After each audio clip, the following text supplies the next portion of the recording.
Reading for August 9th, entitled, Follow Christ's Example of Sacrifice. Take my yoke upon you, and learn of me, for I am meek and lowly in heart, and ye shall find rest unto your souls. Matthew chapter 11, verse 29.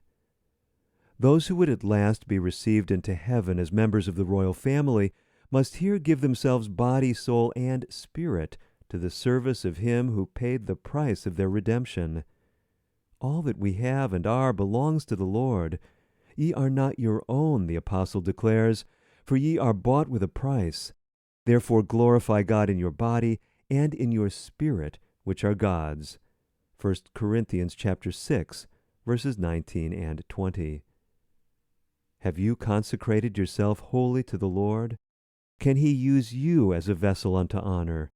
Are you faithfully acting your part in his cause? To every man God has given his work. He expects every believer to cooperate with him in the work of soul saving. When his cause is suffering for means, how can anyone set a price on his services, refusing to take up the cross daily and practice self-denial for Christ's sake? The fulfillment of the promise that we shall be joint heirs with Christ rests upon our willingness to deny self.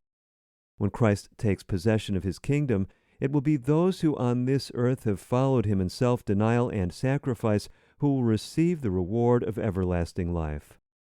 Christ's call to sacrifice and unreserved surrender means crucifixion of self.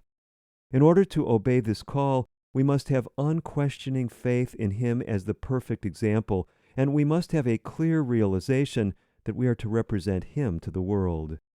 Those who work for Christ are to work in his lines. They are to live his life. His call to unreserved surrender is to be to them supreme. They are to allow no earthly tie or interest to prevent them from giving him the homage of their hearts and the service of their lives. Earnestly and untiringly they are to labor with God to save perishing souls from the power of the tempter. Those who are thus connected with Christ learn constantly of him, passing through the successive stages of progress in Christian experience. Difficulty and perplexity come to them that they may learn more perfectly the will and way of Christ.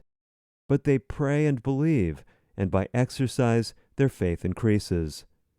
Take my yoke upon you, Christ said, as in human nature he lived and worked upon this earth.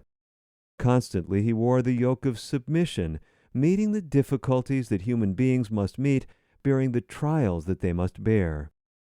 The enemy will continually assault us as he assaulted Christ, bringing against us strong temptation.